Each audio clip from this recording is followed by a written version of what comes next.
Good morning all of you. आज हम पढ़ेंगे फ्रूट फॉर्मेशन।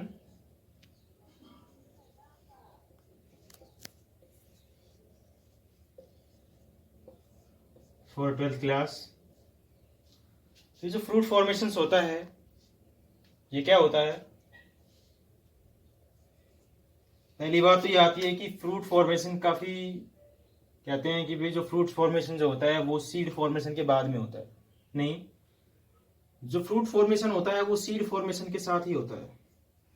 ठीक है, जो इसका शुरुआत होती है वो जब सीड डेवलपमेंट शुरू होता है, सीड फॉर्मेशन शुरू होता है तो उसके साथ ही शुरू होता है ये फ्रूट फॉर्मेशन। तो फ्रूट फॉर्मेशन में क्या होता है कि ये हमारे पास पिस्टिल है, उस पिस्टिल के नीचे ये ओवरी होती है। ठीक है, और ओवरी के अंदर क्या होता है? ओव्यूल होता है। ठीक है, जब पोलन ग्रेन्स यहाँ पे आके लैंड करता है, ठीक है, तो जब इसका प्रमोशन हो जाता है पोलन ग्रेन्स का और फर्टिलाइजेशन करने के लिए शुरू होता है तो इसके बीच में सिग्नलिंग होती है, आपको पता है पहले ही। तो जब सिग्नलिंग होती है तो जो ओवरी होती है उसको पता चलता है कि भैया इसके बाद जाके फर्टिलाइजेशन होगा। तो जब फर्टिलाइजेशन होता है उसी ड्यूरेशन ये जो ओवरियन जो वाल होती है, ओवरी की जो क्या होती है, वॉल होती है, वॉल्स होती है ओवरी की, वो स्टार्ट कर देती है डेवलपमेंट करना अपना। और वो जो ओवरी होती है, ये वाली ओवरी, वो फ्रूट्स का फॉर्मेशन कर देती है। ठीक है, और जो ओव्यूल होता है वो क्या बनाता है? सीड्स बनाता है। ठीक है, लेकिन कुछ ऐसे भी फ्रूट्स होते हैं जिनके अंदर जो ओवरी वाल है उसके अलावा तो थैलेमस होता है, बेस जो होता है इस पे एक थैलेमस होता है, वो थैलेमस भी कई बार फ्रूट फॉर्मेशन में हेल्प करता है। ठीक है, तो इसके बेसिस पे जो फ्रूट्स का जो फॉर्मेशन होता है, एक्चुअली फ्रूट्स क्या होता है? व्हाट इज, कोई पूछे व्हाट इज द फ्रूट? तो फ्रूट होता है मैच्योर या राइप एंड ओवरी। जो राइप ओवरी है, मैच्योर ओवरी है, उसी को हम क्या बोलते हैं? फ्रूट बोलते हैं। ठीक है, एक्चुअली में फ्रूट फॉर्मेशन क्यों होता है? आपको पता है कि जो सीड्स है यहाँ पे जाने के बाद क्या हो जाना है? रिमूव हो जाएगा, डिस्पर्सल हो जाएगा। तो डिस्पर्स होने के बाद ये जो सीड्स होता है, फ्रूट इसकी आउटर कवरिंग होती है एक प्रकार से। तो जो फ्रूट्स फॉर्मेशन जो होता है वो एक्चुअली में इसका प्रोटेक्शन करने के लिए फॉर्मेशन होता है फ्रूट्स का। ठीक है, तो on the basis of their involvement of the different parts of the floral, जो फ्रूट्स होते हैं वो दो टाइप के होते हैं। ठीक है, तीसरे भी आ जाता है एक पार्थिनोकार्पिक फ्रूट। तो जो मेनली जो फ्रूट्स होते हैं वो दो टाइप के होते हैं। एक होता है ट्रू फ्रूट्स, एक होता है फॉल्स फ्रूट। ठीक है, तीसरा भी कई बार ले लेते हैं इसके अंदर, पार्थिनोकार्पिक फ्रूट। ठीक है, इसमें क्या होता है कि जो ट्रू फ्रूट्स होता है, ठीक है, वो ट्रू फ्रूट सिर्फ और सिर्फ ओवरी की जो वाल्स होती है, ठीक है, उसके थ्रू फॉर्मेशन होता है किसका? ट्रू फ्रूट्स का। ट्रू फ्रूट्स वो फ्रूट्स होता है जिसके अंदर जो फ्रूट्स का फॉर्मेशन होता है by the involvement of the only और ओनली ओवरियन वाल।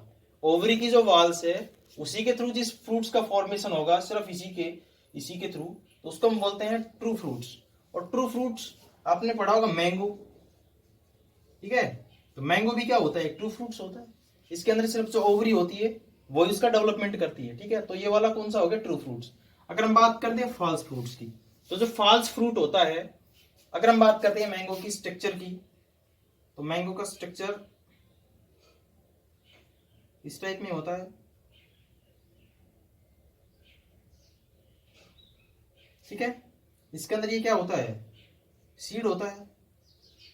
ठीक है, इसकी जो आउटर वाल होती है उसको हम बोलते हैं, एक्चुअली में जो फ्रूट्स की वाल होती है उसको बोलते हैं पेरिकार्प।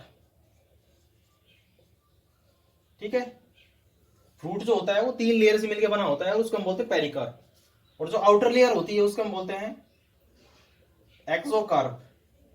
बीच वाली जो होती है उसको बोलते हैं मीजोकार्प। ठीक है, और अंदर वाली होती है उसको बोलते हैं एंडोकार्प।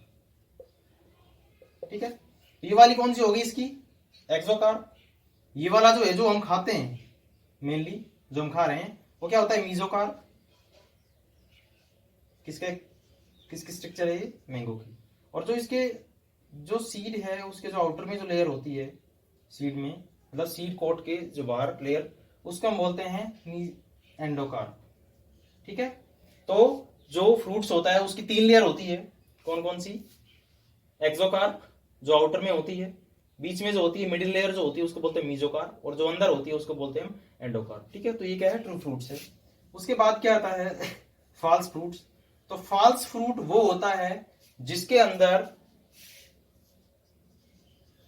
ओवरी के अलावा कोई भी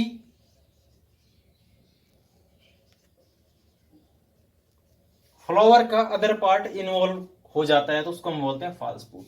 अदर फ्लावर्स में मेनली थैलेमस ज्यादा फेमस है। ठीक है। और वो जो थैलेमस होता है वो कई बार फ्रूट फॉर्मेशन में ओवरी के साथ साथ इन्वॉल्व हो जाता है। तो जब कोई भी फ्रूट जिसके अंदर जो डेवलपमेंट होता है, फ्रूट्स का फॉर्मेशन होता है, वो ओवरी के अलावा डिफरेंट फ्लावर वॉल्स जिसके अंदर मेनली थैलेमस आता है या फिर अदर और भी हो सकते हैं, तो जो थैलेमस होता है वो अगर इन्वॉल्व हो जाता है, थैलेमस क्या होता है, बेस होता है, अपने जब पढ़ा होगा पिस्टिल उसके बेस पे देखा होगा एक थैलेमस होता है, तो थैलेमस कई बार फ्रूट्स के फॉर्मेशन में भी हेल्प कर देता है, फ्रूट्स का फॉर्मेशन कर देता है, तो उसको हम बोलते हैं फॉल्स फ्रूट। एग्जाम्पल आपने देखा होगा एप्पल, स्ट्रॉबेरी। ठीक है।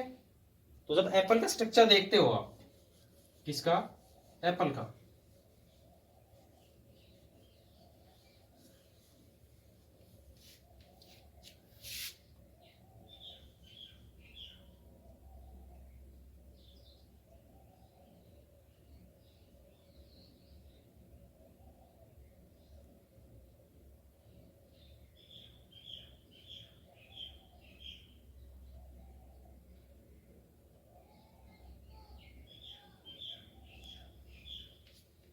एप्पल का स्ट्रक्चर ये होता है।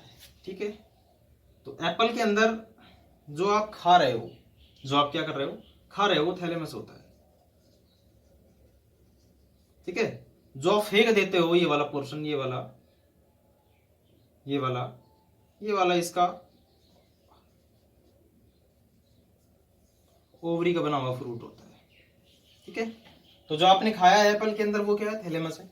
ठीक है। और जो बिल्कुल अंदर वाला जो पार्ट होता है वो सिर्फ ओवरी फ्रूट्स होता है, यानी जो ओवरी की जो वाल्स होती है वो बनाती है।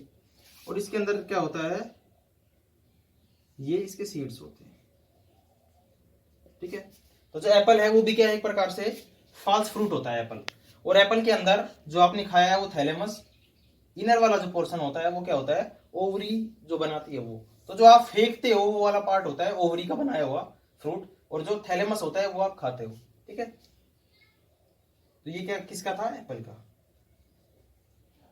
अगर आप बात करते हो स्ट्रॉबेरी,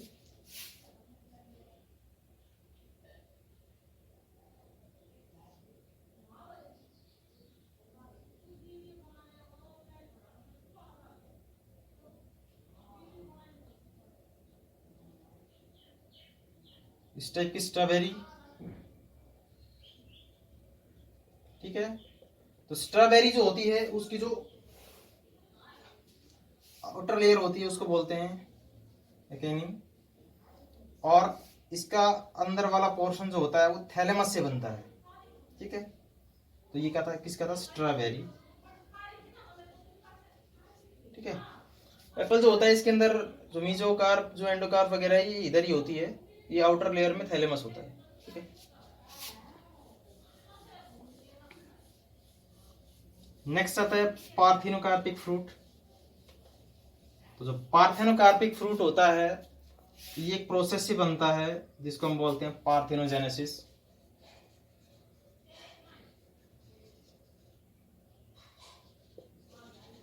ठीक है। जिसको हम थोड़ा क्लास में डिटेल पढ़ेंगे। तो पार्थेनोकार्पिक फ्रूट्स वो फ्रूट्स होते हैं जिनका फॉर्मेशन विदाउट फर्टिलाइजेशन होता है।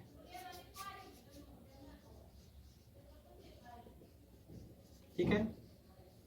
पार्थेनोकार्पिक फ्रूट्स वो फ्रूट्स होते हैं जिनका फॉर्मेशन विदाउट फर्टिलाइजेशन होता है। और उसमें एग्जाम्पल आता है बनाना का। ठीक है, उसमें किसका एग्जाम्पल आता है? बनाना का। तो इस प्रोसेस को हम पढ़ेंगे डीप में लास्ट में जाके। अब एक ड्राई फ्रूट्स भी होते हैं, सुना होगा आपने, और फ्लैशी फ्रूट्स भी होते हैं। ये क्या होते हैं? दोनों के दोनों। तो ड्राई फ्रूट्स होते हैं वो फ्रूट्स होते हैं जिसमें जो मॉइस्चर होती है, ठीक है, वो बिल्कुल लो होती है। ठीक है, मॉइस्चर जो कंटेंट होता है वो बिल्कुल क्या होता है? लो होता है। फ्लैशी होता है इसके अंदर मॉइस्चर जो होती है, ठीक है, वो हाई होते हैं, मतलब मोरिन बहुत ज्यादा होता है मॉइस्चर कंटेंट जो होता है। फॉर एग्जाम्पल आपने कभी ये फ्लैशी में आते हैं सारे, संतरा वगैरह हो गया, ऑरेंज, ठीक है, ये सारे फ्लैशी में ही आते हैं, ठीक है, जिनके अंदर मॉइस्चर कंटेंट ज्यादा होती है।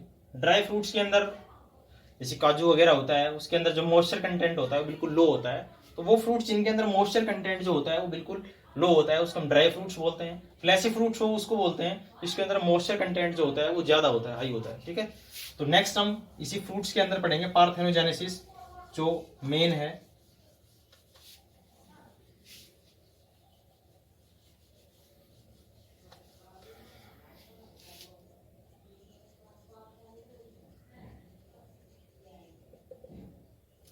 Parthenogenesis, it is the biological process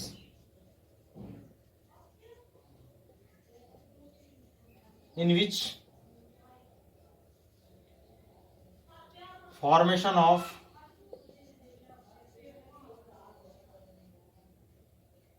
fruit take place by the without fertilisation. ठीक है, तो पार्थेनोजेनेसिस के अंदर एक बायोलॉजिकल प्रोसेस होता है जिसके अंदर फॉर्मेशन ऑफ फ्रूट तो होता है लेकिन वो विदाउट फर्टिलाइजेशन होता है। ठीक है, विदाउट फर्टिलाइजेशन हो गया, इसका मतलब क्या है? विदाउट फर्टिलाइजेशन जब हुआ है तो उसके अंदर आपको पता है कि देयर इज नो डेवलपमेंट या फिर नो फॉर्मेशन ऑफ एम्ब्रियो भी होगा। भाई जब फर्टिलाइजेशन हुआ ही नहीं, मेल और फीमेल जो गैमेट्स हैं उनके बीच में फर्टिलाइजेशन प्रोसेस हुआ ही नहीं, तो एम्ब्रियो नहीं बनेगी।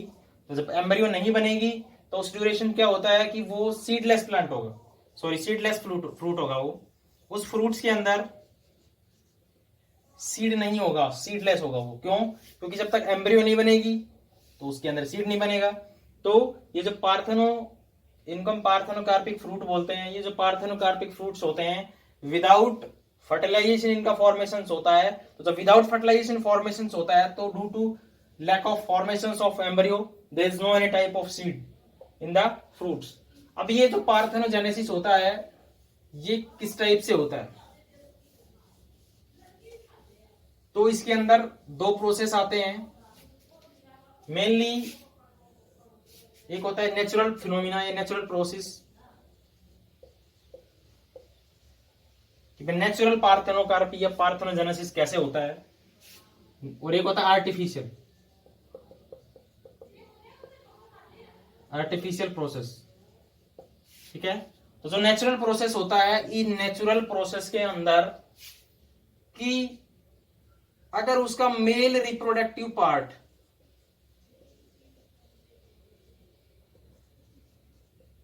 ठीक है, वो इसके अंदर स्पेसिफिक कुछ प्लांट होते हैं, उसके अंदर जो मेल रिप्रोडक्टिव जो पार्ट होता है उसका वो मैच्योर होने से पहले ही वहां से रिमूव हो जाता है, या फिर उसका जो एंथर वाला जो पोर्शन होता है, ये वाला पोर्शन उसका, ठीक है, ये इसका एंथर होता है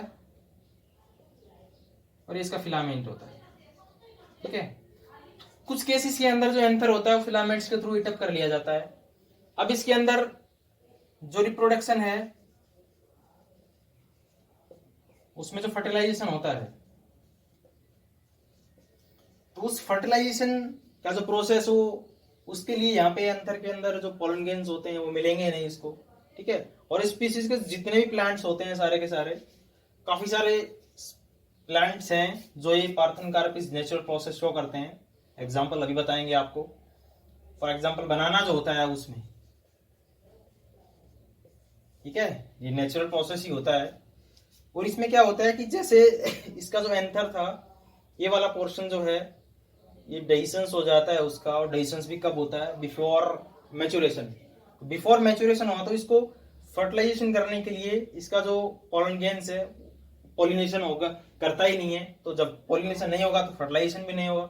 उस ड्यूरेशन में क्या होता है कि इस प्लांट्स के अंदर ऑक्सीजन की कंसेंट्रेशन ज्यादा हो जाती है, इस प्लांट्स के अंदर ऑक्सीजन की कंसेंट्रेशन ज्यादा हो जाती है। और ये जो ऑक्सीजन जो हार्मोन्स होता है, ये ऑक्सीजन स्टिमुलेट करता है ओवरी को। किसको स्टिमुलेट करेगा? ये ओवरी को स्टिमुलेट करता है ये। अब जब ये ओवरी को स्टिमुलेट करता है ये, तो जब ओवरी स्टिमुलेट होगी तो वो अपने आप को सेटिस्फाई समझती है, ठीक है, सेटिस्फाई सिग्नलिंग जाएगी उसके पास, ठीक है।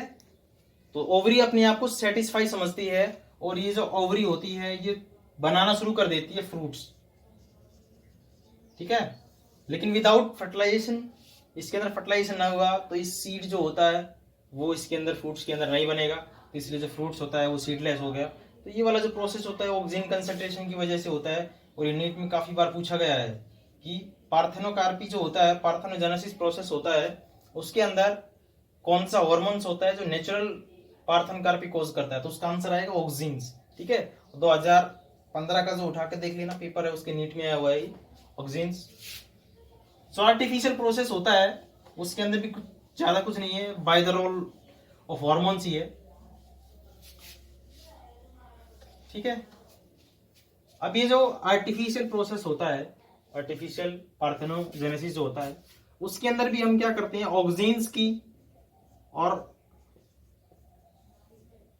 जिब्रेलिन सुना होगा आपने। तो जिब्रेलिन जो होता है वो एक हार्मोन ही होता है, ऑक्सीजन भी हार्मोन, जिब्रेलिन भी हार्मोन्स। तो ये दोनों हार्मोन्स जो होते हैं ये बाय द इंजेक्शन इंजेक्ट कर दिए जाते हैं प्लांट्स के अंदर, तो पार्थेनोकार्पी कोज करते हैं। ये पार्थेनोकार्पी जैसे ही हम इसके अंदर करते हैं तो इसका जो मेल रिप्रोडक्टिव रिमूव हो जाता है, और उसके अंदर ये कुछ के अंदर अगर उसके अंदर रिमूव नहीं हो पाता तो भी ये जो हार्मोन्स होते हैं स्टिमुलेट कर देते हैं ओवरी को। और जब तक कि उसके अंदर क्या हो, जब तक कि उसके अंदर क्या हो, पॉलिनेशन हो, उससे पहले ही ये फ्रूट्स का फॉर्मेशन हो जाता है। तो जैसे हम आर्टिफिशियल तरीके से ऑक्सीजन और जिब्रेलिन जो हार्मोन्स होते हैं उनका इंजेक्टिंग कराते हैं किसी प्लांट्स के अंदर, तो वो क्या करता है, पार्थेनोकार्पी कोज कर देता है। और ये दोनों हार्मोन्स जो होते हैं ये ओवरी को स्टिमुलेट करते हैं, ठीक है, ओवरी को स्टिमुलेट करते हैं। तो उसके बाद जो ओवरी होती है वो फ्रूट्स का फॉर्मेशन कर देती है, ठीक है। एग्जाम्पल टोमेटो जो होता है, उस टोमेटो के अंदर भी क्या होता है, पार्थेनोकार्पिस पार्थेनोजेनेसिस कर सकते हैं हम। टोमेटो जो होता है उसके अंदर जो सीड विदाउट सीड का फॉर्मेशन हो जाता है टोमेटो के अंदर, तो वो इसी पार्थेनोकार्पिक फ्रूट्स के अंदर होता है। मेनली आता है कि पार्थेनोजेनेसिस जो होता है ये प्रोसेस क्यों किया जाता है, इसके अंदर क्या आता है कि सीड्स जो होता है उसको आप ईट अप करने में थोड़ा सा इरिटेशन महसूस करते हैं, इसी वजह से उसको विदाउट सीड अगर आप बनाने चाहें तो पार्थेनोजेनेसिस उसके लिए बेटर ऑप्शन है। दूसरा आता है कि अगर किसी में फर्टिलाइजेशन होगा तो फर्टिलाइजेशन होने के बाद वो टाइम कंज्यूमिंग होता है, ठीक है, टाइमिंग कंज्यूमिंग प्रोसेस होता है वो, ठीक है। फर्टिलाइजेशन हो रहा है किसी भी उसके अंदर तो भाई आपको पता है कि टाइम तो लगेगा ही, पॉलिनेशन होगा, फर्टिलाइजेशन होगा, उसके बाद एम्ब्रियो बनेगा, एम्ब्रियो के बाद सब कुछ प्रोसेस होगा, ठीक है, उस टाइम डेवलपमेंट शुरू होगा फ्रूट्स का। लेकिन ये क्या है, अगर इवेंट्स बीच में हटा देते हैं हम, पॉलिनेशन भी ना हो, फर्टिलाइजेशन भी ना हो, डायरेक्ट हमें क्या मिल जाए, फ्रूट्स मिल जाए रिजल्ट में, तो वो प्रोसेस बिल्कुल कम टाइमिंग कंज्यूमिंग करता है। तो इस वजह से मोर इल्ड लेने के लिए बिल्कुल शॉर्ट टाइम पीरियड के अंदर हम पार्थेनोजेनेसिस प्रोसेस करते हैं। तो ये था फ्रूट्स फॉर्मेशन के बारे में, उसके साथ साथ पार्थेनोजेनेसिस के बारे में, ठीक है। Thanks for today.